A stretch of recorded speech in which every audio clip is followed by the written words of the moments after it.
Өмір мен өлімнің арасы, отаға түскен адамның жердегі періштесі кім? Драйв бұл жерде бар, кейбір кезде өте жоғары қысымда болады бұл жерде.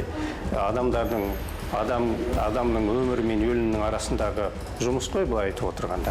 Мамандық таңдау оңай ма? Мен неге реаниматолог болдым? Жалпы мен бұл мамандықты не үшін таңдадым? Жалпы бұл мамандық бізде адамдарға екінші шанс беру ғой, былай қараса. Көпірдің қызметін атқарамыз. Арғы дүние мен осы дүниенің арасы деген сияқты. Өлім аузында жатқан науқастарды өлім аузынан суырып алып, адамдарға жаңа бір өмір сыйлап, ойнап, күліп, өз туыстарына аман-есен қайтару. Сондықтан осы мамандықты мен таңдадым.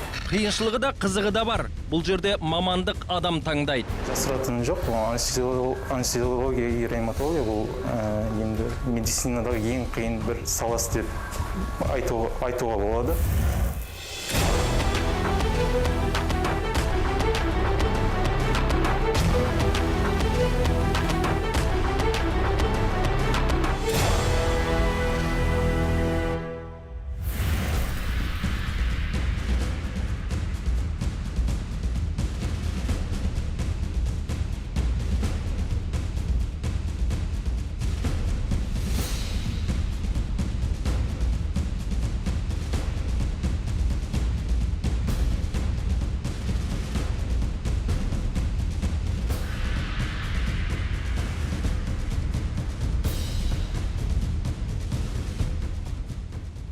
Аурудың жаманы адам баласының тәнін ғана емес, жанын да қинайды. Дерттен уайым күшті дейтініміз сондықтан.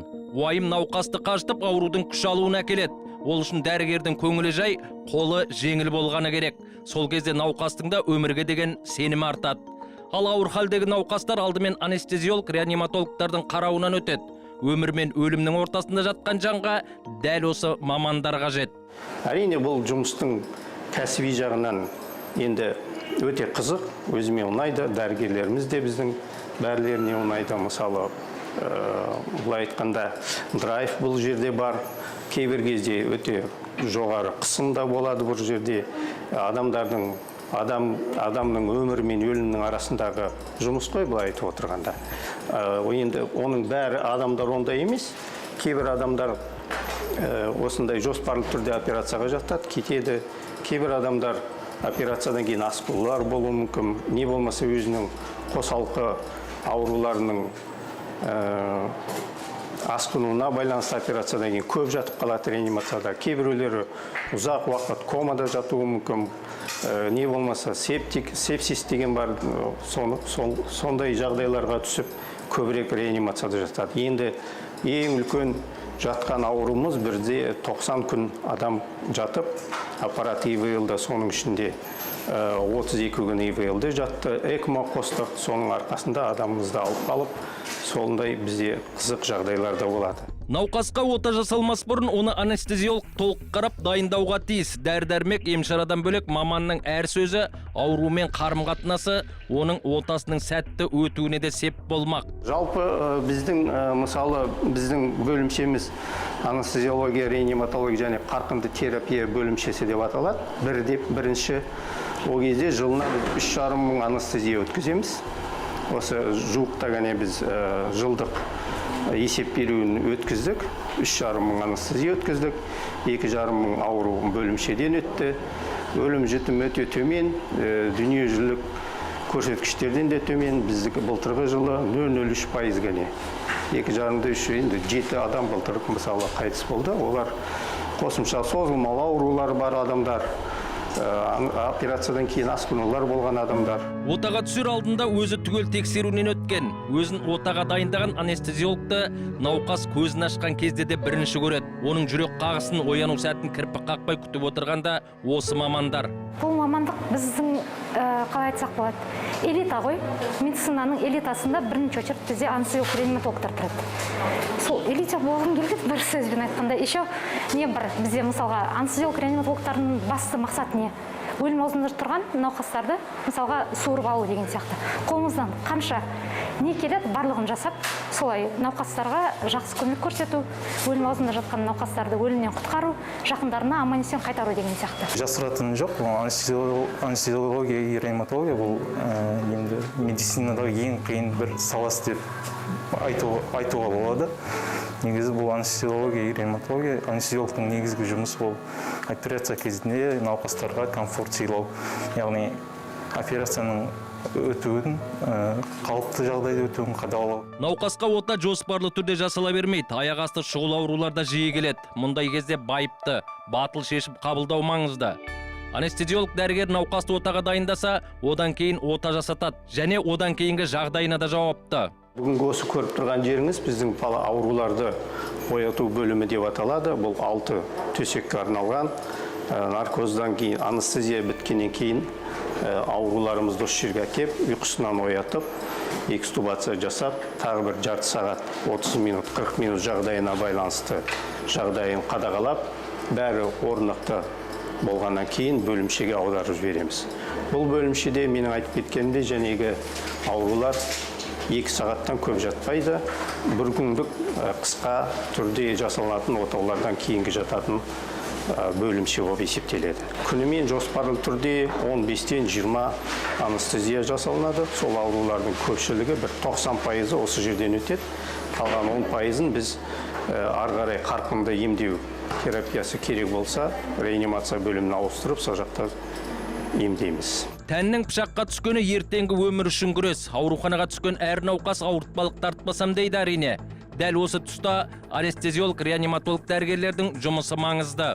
Операцияға пациентті дұрыс дайындау, ол біздің бір жұмысымыз болып табылады. Себебі біз операцияның алдында бір күн бұрын пациентке барып наркоз туралы, оның қалай өтетіні туралы барлығын түсіндіріп өтеміз. И сол ем біткен соң пациенттің наркоздан шыққаннан кейін жағдайын қараймыз. Анестезиолог, реаниматологтардың жұмысы тек қана ол наркоз басталған кезде ғана басталмайды. Ол бір күн бұрын алдын ала аурумен танысу кезінде басталады. Бізге жоспарлы түрде түстен кейін жоспар түседі. Хирургия, гинекология, басқа бөлімшелерден. Мысалы, ертең гинекологиядан 8 операция, хирургиядан 2 операция, отау жасау, не болмаса хирургиядан 4 операция деген. Біздің анестезиолог, реаниматологтар таңертең сағат 8-ге келеді жұмысқа.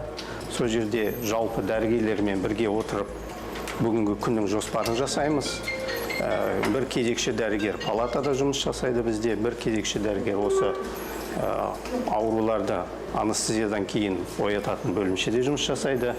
Қалғандарымыз бөлініп операционныйға барамыз.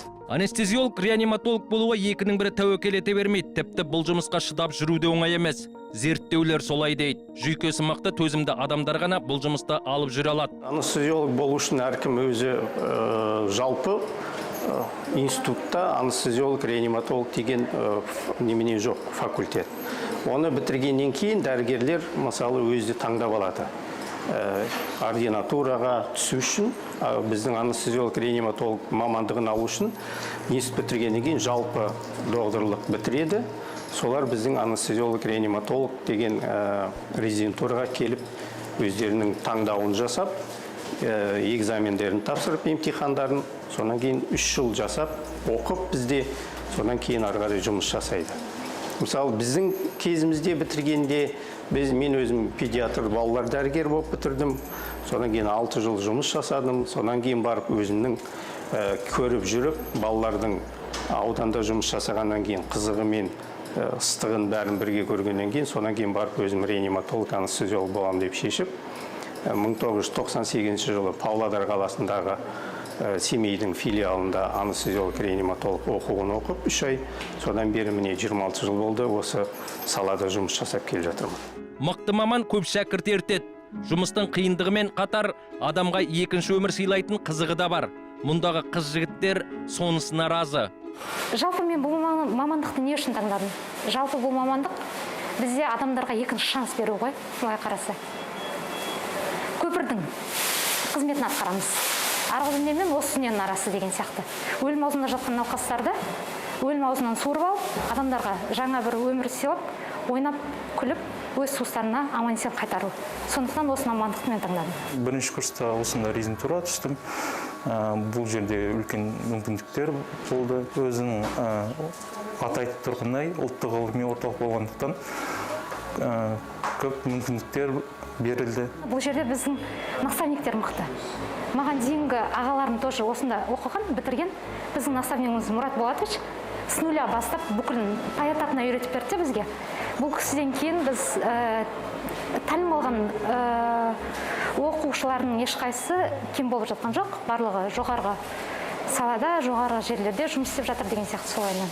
Сондықтан осы центр таңдадым, осы центрге анестезиология, реаниматология мамандығы бойынша түстім. Ұлттық ғылыми медициналық орталық осылайша кадрды да өздері дайындайды. Сол себепті маман жетіспеушілігі мәселесі туындамайды. Дәрігерлер жылына кемі 4-5 маманды өздері дайындайтынын айтады. Қазір бұл орталықта жұмысын бастаған талай дәрігер әр өңірде жемісті еңбек етіп жүр. Бұрын біздің осы мамандықта мамандардың жетіспеушілігі көп болатын. Құдайға шүкір, қазір соңғы кезде осы қаланың өзінде де көп анестезиолог реаниматологтардың мысалы жұмыс іздеп жүргенін байқаймыз. Оны біріншіден вакансия көп емес. Мүмкін біздің осы Астана қаласында шығар, облыстарда, аудандарда мүмкін жетіспеушілігі болуы мүмкін, әлі күнге кетейін. Бірақ біз жылына 6-7 резидент осы жерден бітіріп кетеді бізде. 3 жыл бізде оқиды. Әрине келген кезде олардың білімдері, былай айтқанда университеттен алған дәрежелері, білімдік дәрежелері төмен болып келеді. Олармен оқи келе осы жерде кейбіреулері жақсы бітіргеннен кейін жақсы дәрігерлер болып қалады. Негізі бізде оқыған резиденттердің 70%-ын біз өзімізге жұмысқа алып қаламыз. Сондықтан да бізде әлі осы күні мамандардың жетіспеушілігі жоқ. Ең бастысы маман бар. Осы ортада тәрбие алып, осы жұмыстың ыстық суығын көргендер, оның ауырлығына да төзе алады дейді алдыңғы буын. Анестезистка келіп, көк тамырына катетр қояды, керек болса орталық тамырға катетр қойып, сонан кейін анестезия бастаймыз.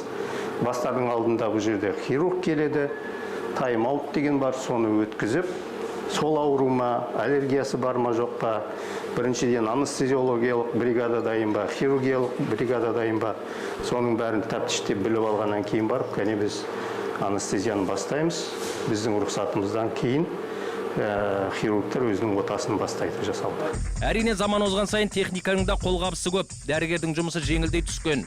Бірақ техника адамды алмастыра алмайды. Күнде бір анестезиолог бір ота жасау бөлімінде ғана жұмыс жасамайды. Ол аптасына бүкіл операцияларды айналып өтеді. Сондықтан да біздің анестезиологтардың барлығының жұмысы гинекологияға да наркоз анестезия бере алады. Хирургияда да, нейрохирургияда да, осы ауруларды ояту бөлімінде де жұмыс жасайды, палатада да жұмыс жасайды. Анестезиолог реаниматолог отаға түскен науқастың әр демін бақылап отырады. Ауру осы есіктен кіргеннен бастап толық қанды осы анестезиологтың қолында ол кісінің жағдайы. Соны қалыптасады. Мысалы, біздің берген дәрі-дәрмектеріміздің арқасында адамның мысалы есін болмайды, адам өзі демала алмайды релаксант бергеннен кейін. Соның бәрін қадағалап, бұл жерде тексеріп отырады. Оның жұмысы сол. Операция қалай жүріп жатыр, қандай этапы болып жатыр қазіргі кезде. Керек кезінде мысалы ұзақтық операция болған кезде олар қанның құрамындағы анализдерді алып тексеріп отырады. Егер қан кеткен кезде қосымша бізде мынау қанның банкі бар, сол жерден қан алдырып, қан құйғызамыз. Керек болса әрбір электролиттер, калий, натрий дегендер оларды коррекция жасайды. Мына аппарат ИВЛ арқылы, наркозный аппарат арқылы оның қанның құрамындағы оттегі, көмірқышқыл газы, соның бәрін қадағалап отырады.